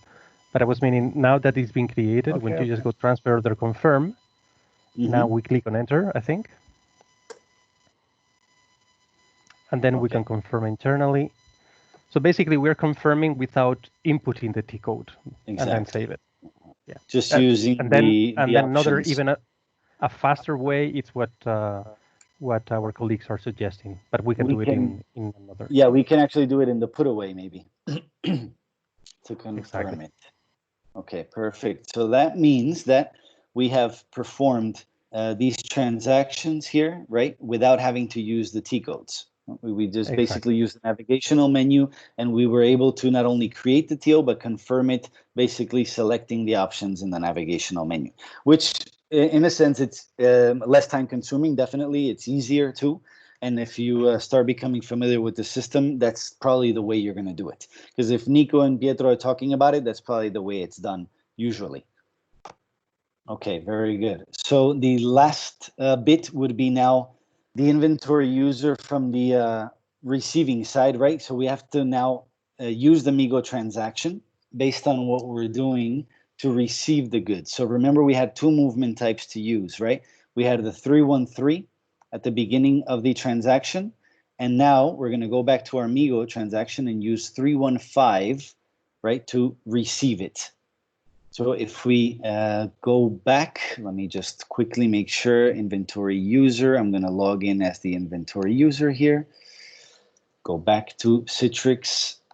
And this will be the, I guess, final step, because I know I'm jumping into your lunchtime. And that's it, but this should be quite quick. All right, and I'm going to just add here Umoja 133. And okay, it seems like someone's using this user. We're going to run in with Migo and see what we can do here. So as the exercise indicates, we're doing the same steps. We're selecting place in storage location instead of transfer posting, and the material document. Okay, so remember, now it's a different type of transaction because now we're receiving it into the other storage location. What we did before was just indicating in the system that the goods were going to be in transit, but now we're receiving them finally. So let's select the proper options. Place in storage location, place in storage, and material document. Very good. We also have the option to other, and the material document that we're going to add is which one? The one we had the first time around. 32548. Okay. What do we have here? All right. So we're selecting this one here. Let's go back to our body, make sure we're following the steps correctly. So you see, we did exactly that. Place in storage, material document. We executed. The system pre-populates the fields. Okay, but now the movement type is now defaulted by the system as 315, place in storage location. So let's check for that before I post this. Okay, let's go back to Migo transaction. We see we have our paper, we have our material, quantity, where it's going. See, under the where, the movement type is 315, and it's going to CD10 1103 Engineering Entebbe. So everything is as we expect it to be. What's important now is that once we post this, our warehouse management tab here is going to now display the warehouse that it's going to be received into in the TR that is going to be generated that we have to take a look at to receive as well. Okay, so let's just make sure we select item OK. We check. It says it's OK. We post. And now what's going to happen? We have now a different material document. Every time you generate a Migo transaction, you're going to get this material document, all right? Because now it's a separate transaction in inventory, and there's a separate material document that was generated. And now this is the material document that we're going to display, okay? Not the one before, but this new one, 32549. The one before was 32548. And this is the one we're displaying to understand now in the warehouse tab, warehouse these things are going into, and what is our transfer requirement number, 526 and E03 for the warehouse and Entebbe. You see, these are now this information that we're going to use to do the transfer requirement and the transfer order for put away. Not the same ones that we had to do the picking.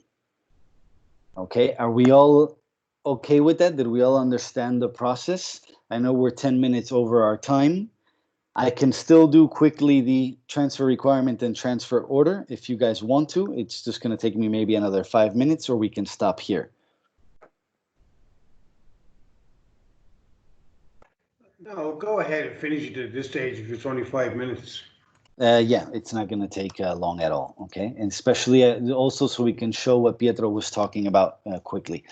Okay, so we've performed our transaction here with Migo, okay? We highlighted this as done, and now warehouse senior user, we can display the transfer requirements, LB10, we already know that these are there, or we can just create the transfer order directly. Okay, what we can do is do the LX02 to quickly check what bins we want to add these to. Okay, so if we want, we can skip the LB10. Let's just make sure we're logged in as the senior user really quick and perform these steps in the system quickly here. Okay, so I'm logging off, back in quickly. All right. Okay, seems like people are logging in. And we have here, we can do the LX02. Remember, now our warehouse is going to be E03. Even the storage type, if we want, we can add the 001, run this. We can check for our paper directly through here because there are not that many, and see paper sterilization right here, and select one of these. Maybe I want to select the one here at the bottom that has less, right? 01, 02, 03 only has 2 items for paper, so that's the one I want to transfer the goods to, receive the goods into, let's say. Okay, and now what am I doing? The /n LT06. And I'm jumping in directly to this one because I have the material document number. I don't need to see the list of transfer requirements. I already know there is one. Okay, I'm doing 49123 32549 in this case. I'm adding the date 2020, and our warehouse is E03. So let me run that. And here you go. We have our paper. Yes, Daniel. Sorry, maybe Pietro can guide us through the scenario. All right. You sound terrible, Daniel, by the way. Yeah, Daniel, don't worry. I will follow, let's say, Brian. So go ahead if you want to, put away, to perform the put away. Okay. Yeah, for ground. Mm-hmm. And here you have to, select the destination. Okay. Yeah. So I'm adding that bin that I had before. Okay. Yeah, and then on top there is a square box. Let's say confirm. No. Okay. Not there. Oh, not there. right here. Yeah. Yeah, there. Confirm. Just tick that part. Mm-hmm. And then click enter. I'm not sure for put away. I'm telling you. You see? Look at that. Yeah. Yeah. But it says for this specific movement is. Very good. Okay, so for some movements it will allow, maybe the one step would allow it, but since this one is, this doesn't even allow a reservation, so maybe that's why we do it directly from here. Correct. Right. Can we try the navigational menu just in case if it works? Okay, so here. Yep. Confirm. Yeah, doesn't give you the option. So depending on the movement types, you are allowed or not. Yes, correct. That's why was my. Very good. Okay. Well, that's good to know, Pietro. Thank you. That's definitely good to know. You're welcome. You're welcome. Thank you very much. Okay, so we uncheck the box and we run it like we usually do. Check your entries. Yes, fine, and we can save. And there we go with our transfer order. Okay, remember we had our transfer requirement. Now we have our transfer order 396. Okay, and the 396 is created. We did our job as the warehouse senior user, which would be our LT06 here highlighted. And now the only other steps to perform, to finalize would be LT12 as the warehouse user. For example, if I want to add that line here, if I want to insert below and just copy this part here, we can add here LT12, because again, you would still have to perform warehouse user you will still have to perform this transaction in the receiving mission, right? So might as well write it there. And what we're doing here is confirm transfer order and put away. Okay, so that's our last step here. Okay, remember here it's picking, here it's put away. All right, and I think even with the user that I have, I can probably do it. LT12, 396, click on enter. We have our active work list for the paper going into the bin that I selected before, confirm internally. It is now confirmed internally. I save and we're done. All right, and that's the complete end of the exercise for the two-step. Major difference, two Migo transactions, no reservation. Two material documents you're going to have in this particular exercise, okay? So in this case, when you're adding the information, you'll have your transfer requirement, your material doc for Migo 313, your material doc for Migo 315, two different transfer requirements and two different transfer orders, okay? Sorry, I took 15 minutes extra, but I think it was worth it. We were able to knock out two transactions in one shot. And then the afternoon, we'll jump into the STRs, STOs, okay, intramission and intermission. And those, I'm sure, will be quite a big deal, too. All right, thank you for sticking around. Anything to say before we call it a day for the morning session? Not in the chat. I will post the evaluation for this morning session. And besides that, happy lunch to everyone. Very good. Thanks, Daniel. And yes, everyone takes 2 more minutes to just answer the evaluation. It definitely helps a lot. Yes, Cristiana, absolutely. I agree. It looks easy when we do it. And it only looks easy because we've done it 10,000 times. Okay, and trust me, even doing it 10,000 times, we still make mistakes at some point, right? Maybe because we're going too fast, we're not paying attention. But yes. Thank you guys, Pietro, for your patience and every other attendee out there. For us, I remember the very first few times I was looking at these screens in these fields, it was a world for me, honestly. No matter how many times somebody explained it to me, it still seemed like a lot. For me, the biggest issue was not being able to visualize it. That's why I spent so much time trying to explain what we're doing, why we're doing it, what's happening. And I may be a bit annoying, but I think it's best to understand at all times what's happening.